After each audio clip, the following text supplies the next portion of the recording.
Welcome to Health Time TV, and today joining us is Dr. Sanjay Gupta. He is an interventional pain specialist. He is the president of the American Pain Association.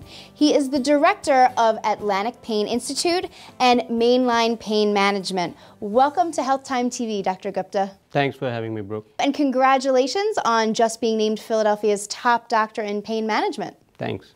Why don't you begin telling us a little bit about yourself and about your practice? I'm a board-certified interventional pain management specialist and also anesthesiologist, board-certified. Our practice provides advanced care for different types of pain, including back pain, neck pain, cancer pain, diabetic neuropathy, pelvic pain, migraine, headaches, essentially all kinds of pain we treat when the primary care doctor or neurologist or orthopedics are not able to treat it. How did you go into the specialty of pain management? Well, it's a interesting but a sad story. I was in Michigan doing my training, and I'm sure you heard about Dr. Kevorkian. Yes. He was providing, end of life by different medications. And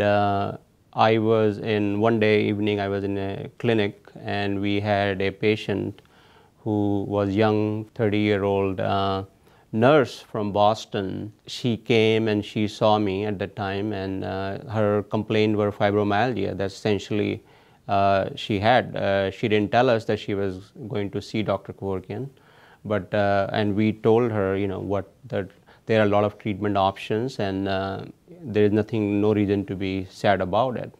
And there are a lot of, advanced pain management techniques. Finished the consult, and she left. And the next morning, I was finishing my call, and I was driving back home, and then I heard on the radio Dr. Kevorkian put this young nurse to sleep. So that basically, So that inspired you to travel down the path of the specialty in pain management. Yes, I mean, it was definitely a, life-changing event for me in terms of deciding to go into pain management. I went to Harvard Medical School for getting further specialized training in pain management. Your title is an interventional pain specialist. What is interventional pain? So interventional pain means that we provide minimally invasive interventions to treat pain.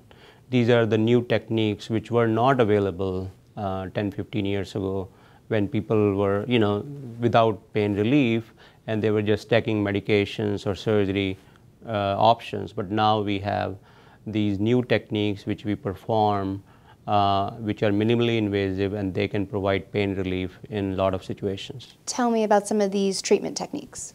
There are several new techniques. One of them is selective epidural injections. As all of us have heard about epidural injections, for a long time, whenever a patient had back pain, they will go to an anesthesiologist or a doctor, and they will do epidural injections.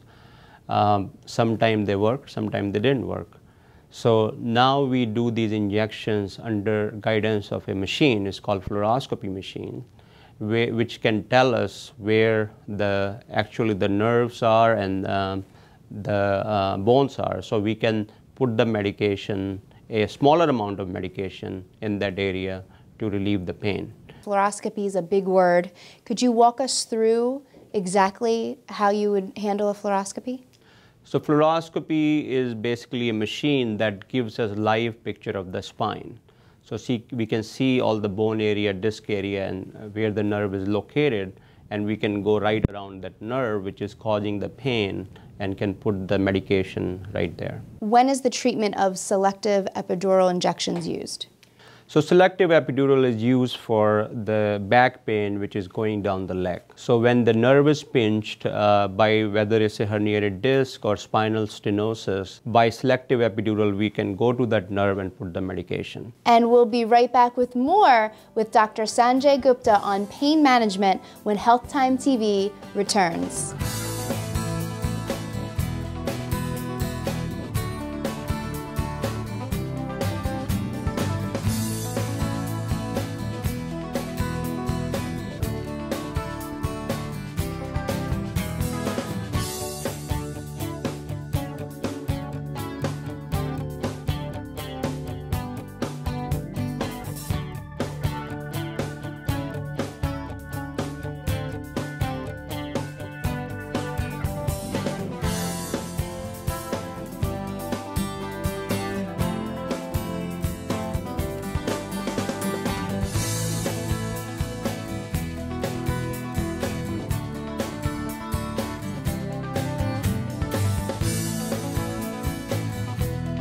what are some of the new treatments for disc problems? One of the new treatments we have is when patient has disc herniation, rather than going for a big spine surgery and have a laminectomy or other surgeries, we can, in some herniations, we can go in with a small cannula, with a very small incision, and suck the material out, which is causing the disc herniation. So it kind of decompresses the disc and patient may not need a big surgery. So that's one of the major advances in the disc problems and may avoid the need of big surgery. What treatments are there for back pain that isn't going down the leg? A lot of the times there is back pain which is not related to the disc or the nerve. There are a lot of small joints in the back which may cause pain, like knee pain or hip joint pain. There are back joint pain, it's called facet pain. There's also sacroiliac joint pain. So if there is a facet joint pain, we can block those joints and nerves and provide pain relief. How long does this relief last, and what do you do if the pain comes back? Well, usually we block the nerves 2 or 3 times. Once we find the nerves which are causing the pain, we can burn them or destroy them. It's called radiofrequency treatment, where we provide radio waves that can destroy those nerves. And how safe is this? You say burn the nerves. I'm sure many of us don't really know how that procedure works. All of these procedures are very safe.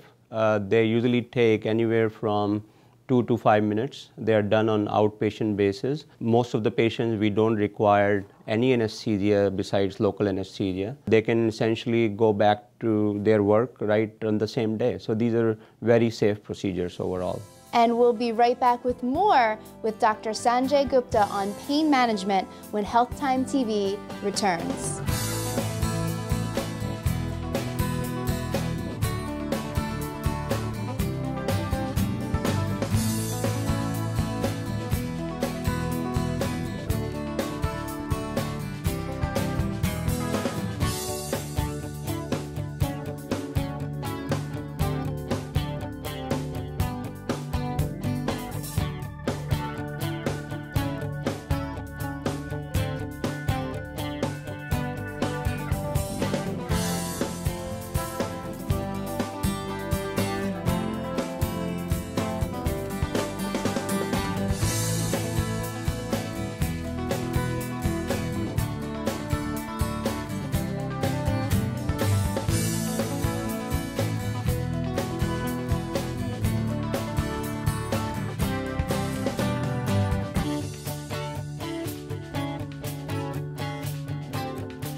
Welcome back to Health Time TV and our series on pain management. Today joining us is Dr. Sanjay Gupta, who is the director of the Atlantic Pain Institute and Mainline Pain Management. Before the break, we were talking a little bit about back pain. So what are some other causes of back pain? One of the common cause which is missed many a times is in old people is the fracture of the vertebra. Especially ladies in old age, they develop thin bones, or it's called osteoporosis. They may develop fracture of the spine, whether it's the lumbar, thoracic, or cervical spine. What are some common treatments for this? Now, one of the advanced treatment which we offer is put a cement in those spine where the fracture is.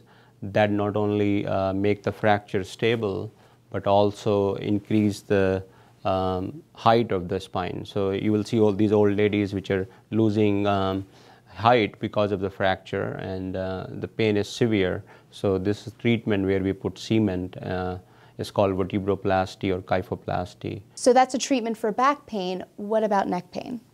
So neck pain is similar to back pain. There is a spine in the neck also which has the joints and discs and nerves. So when patients has neck pain going down the arm or just in the neck, we treat in the similar way that we block the nerves, and if we find the right nerve, we can burn it, or we can do other treatments to reduce the inflammation. And we're moving up the body to now our head, and we all have pain from headaches. Are there any new treatments for headache pain? There are several new treatments for headache. Definitely all the treatments involve getting a good checkup with a neurologist and headache specialist, see a problem internally with the brain and which may be causing headache. But otherwise we have new treatments with Botox management. We also have, we can block several nerves which may be causing the headache. Again, and we find the nerve which are causing the headache, we can permanently burn them. There is another new treatment, not only for headache but back and neck pain, is called neuromodulation. What is neuromodulation? Modulation means that rather than burning and destroying them, we change the way they process information. So that we change the way they are passing the pain information to the brain. That's called neuromodulation. How do you perform neuromodulation on a patient? We put a wire or a device which can provide electrical impulse to the neurons or near the nerves, and that changes the way neurons are passing the pain information to the brain. Blocks the pain sensation from the nerves to going down to the brain. Stay tuned for more Health Time TV. When we return, viewer email is up next.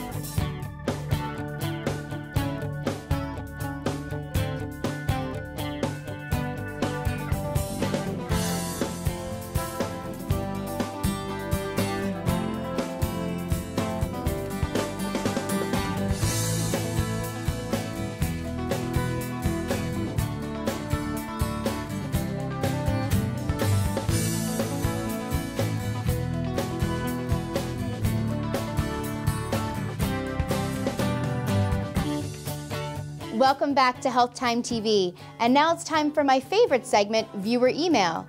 If you would like to write in and have one of our medical specialists answer your question, please email us at questions@healthtimetv.com. And now Dr. Gupta is going to take your questions. Our first question for you is, my dad has back pain for 15 years. He says it's normal to have back pain. What should I do? And that's from Marcus in Philadelphia. Well, that's a very common scenario that in a lot of cultures, people feel back or neck pain is normal and they keep tolerating it. I want to tell everybody that if you have back pain, you should definitely seek medical help. By not, by delaying it, it's just going to get worse. Don't be a hero by tolerating pain, but go and seek immediate help by a pain specialist. So Marcus should definitely make an appointment with his doctor. Yes, definitely. Jacqueline from Voorhees writes, I have fibromyalgia and need relief. Please help. Fibromyalgia is a very debilitating condition. One thing we should know that fibromyalgia is a real condition. A lot of people felt, well, fibromyalgia in patient mind and there is no real problem. There are new medications available and also there are new treatments available in terms of some nerve blocks and everything which can help in fibromyalgia pain. That's good. So Jacqueline needs to seek some treatment and come to the Atlantic Pain Institute. Definitely, we'll love to help her. Phyllis from Norristown has had 2 back surgeries and is still having pain going down her leg. What can she do? Common many a times to have a back pain going down the leg if there is a nerve which is pressed. So we can find that nerve under fluoroscopy and put medications around it, and that may reduce the inflammation and swelling and may avoid a third surgery. And as we discussed about neuromodulation, that's another technique which is very commonly used for pain going down the leg. Thank you so much for joining us, Dr. Gupta. Thanks for having me, Brooke. And coming up next, more about neuromodulation with Dr. Sharan from Jefferson University.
Welcome back to Health Time TV, and thank you for joining us in our series on pain management. Today we are joined by Dr. Ashwini Sharan from Thomas Jefferson University. Thank you so much for joining us. Oh, you're welcome. So I'm sure many of us watching have no idea what a functional neurosurgeon does, so can you explain that? Yeah, no, I feel like I'm speaking with my wife because I don't think she knows what I do either.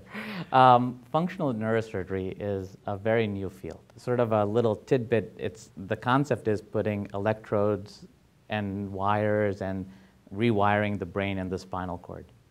Now, why this is different from all different types of surgery, surgeons, when people go to surgeons, they go to them to have a tumor removed. If they have pain from a herniated disc, a slipped disc, have that removed. So surgeons are very good carpenters. They can build things and reconstruct things. Now, there are many problems that come from the brain and spinal cord that aren't like that. And for example, I'm going to give you one, is Parkinson's disease. Okay. I think everybody must have a grandfather or a mother, and they have, you know, you see them all the time, and we have some understanding about Parkinson's disease. Yeah, they're shaking. And you know, the funny thing about this disease is if you get an MRI of that patient, it's normal. You don't see a problem. And if you look at that, it's a disconnect, because how I see the problem, why can't the doctor understand the problem? Sure. And so it turns out that these are problems because the nerves don't fire the right way. The wiring is bad. And it was discovered maybe by accident, really, it's a funny story, but it was discovered about 13 or 15 years ago that if you put a wire and drive a current through it at different frequencies, sure, you can change the way the wire works. You can sort of reorganize the way the system works. So putting wires onto the brain and spinal cord is functional neurosurgery. That was a mouthful. So I can understand why your wife still has no idea what's going on. She usually falls asleep by that point. So, what is spinal cord stimulation? The way the body is wired, there are many different types of wire. Everybody knows the brain and spinal cord are very complex.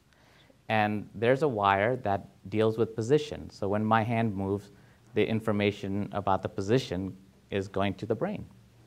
And there is a different wire that brings the pain back to the brain, and it tells the brain, ouch. If I put an electrode on the part of the spinal cord that is dealing with the position sense, a patient feels vibration in that leg. Because of that, it masks the pain. So there are many types of signals that are going into the brain, and the patient is able to sort of, the pain is not stopped, the pain is not cured, right, but the patient is able to ignore the pain. Dr. Sharan, who is a candidate for spinal cord stimulation therapy? So spinal cord stimulation therapy is very effective for people who have pain in their legs, pain in their arms, pain actually in their back, pain that is coming from a problem or pressure on the spinal cord. Once you determine that they may be a candidate for spinal cord stimulation therapy, can you tell us and walk us through the treatment for that? You know, the spinal cord stimulation therapy is being considered for the patient, and it's also very different from every other type of therapy. We do a lot of screening to make sure the patient is the right candidate, because surgery, the success of surgery is always choosing the right patient for the problem. Sure. But the very key important step that's part of functional neurosurgery is everything that we do in functional neurosurgery is reversible. It can be tested and it can be reversed. They have something called a trial. Now what goes into a trial is we set up a date. This is done as an outpatient, so the patient will go home the same afternoon. But the patient will undergo what's called a fluoroscopy procedure. Can you tell us what that is? Yeah, so it's a type of operation that is done under X-ray guidance. Okay. So under the X-ray, you can see where the spine and spinal cord is, and through a small needle, you insert a wire inside the back, and you lay it on the spinal cord.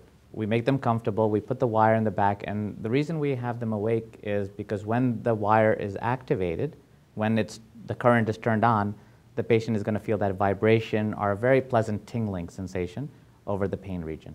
Okay. And so once we're happy that we have the pain area covered by the tingling, we tape the wire, and the patient will go home with sort of a battery pack almost the size of a cell phone, and they will test it out. It's a test drive. So they administer it themselves at home? So they administer at home. It's really like a remote control. You can go up and down on the, we call it amplitude, the patient might call it intensity. Sure. And we ask them to try to be active and walk and do things that they may not have been able to do because their pain was overrunning their lives. When they bring that unit home and then they come back to you, what are some of the signs that you're looking for that if they need more of this or they have to go to the next level? Did it really make a difference in the quality of life? Sure. We actually do a lot of pain scores and try to gauge, did the pain go from a 9 in intensity to a 4? Was routine easier than normal? And if all those things are good, it allows you to make the decision, should I have this operation now to have a permanent electrode put into my body? Tell us a little bit about then the surgery step about the electrode. Yeah, so the surgery step is not so invasive, but it is an operation. There's two components of the device essentially. There's a wire that sits on the spinal cord, and there's a pacemaker. People are very familiar with pacemakers. It runs your heart.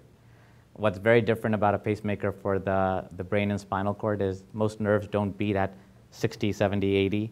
These pacemakers have a range from 5 to 250. So it's sort of, I guess, turbocharged. Okay. But there's a component that's a pacemaker and a wire, and both are surgically implanted. And now it's time for my favorite segment on Health Time TV, viewer email, where your questions are answered by medical professionals. So first up for our viewer email today, we have John in Collingswood, and he says, I have pain that's going down my leg. Will SCS work for me? I mean, that person, I'm guessing or hoping, has had an MRI to try to figure out what's causing the pain. But most people who actually have pain from a slip or a fall or an injury at work have some element of nerve damage to it. So I think it is something they should consider and in the least get a consultation with somebody who can tell them more about that. Ryan from Maple Shade wants to know how soon he can go back to work after having the SCS procedure. If Ryan has a desk job, I'd be comfortable with him getting back to work in about 2 weeks.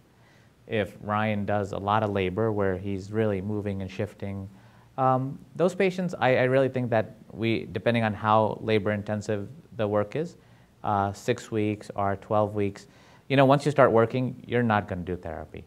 And you're looking at trying to rehabilitate the patient, not just try to push him back into work as fast as we can. So, and then in the beginning of the procedure, we also want the electrode to scar and heal into place also. And if you're not moving around a lot, like a desk job, I think that's okay. But if you're very active, I think we prolong it to 2 to 3 months potentially. Susan in Ballackinwood writes, my uncle has had 3 back operations. He still has back and leg pain. Is he a candidate for SCS? Repeat spine surgery has so many risks, and it's unclear if it's going to work. You can even do a spinal cord stimulation trial like we talked about, and you can test drive it and see if it's going to work before having another operation. Sure. There's a company called Boston Scientific that is actually trying to answer this question, so I don't have to be here saying I don't know. But my impression is that it will work for her uncle. But it is something that the FDA is actually so keen about, and this company, Boston Scientific, is so committed to answering the question that they're actually doing a trial where people are being randomly, with a coin toss, decided on surgery versus a stimulator. And honestly, those patients are very brave to be part of certainly a random decision process. But and if there's enough people in this country, which there are, that are committed, we'll find the answer. But in most cases now, I think the doctors are agreeing that you try a stimulator. If it works, it avoids that 3rd, or in her case, maybe 4th operation. Heather from Narberth writes, my doctor wants to put in a stimulator for headaches. Can I do this and will it work? Right now, the way the FDA wording is, it's very precise. The stimulator device is not approved for headache use. Now, having said that, I've personally overdone over 100 surgeries where we've used the stimulator for headaches successfully. It is going through that same type of FDA trial that I talked about, where we're trying to figure out, does it work all the time? We think if you choose the right patient, it works about 40% of the time for headaches. So it's something that I think that everybody will be hearing a lot of as the future goes by. It's such a non-invasive therapy, and migraines are so disabling that I think this is the future. of treatment of migraines.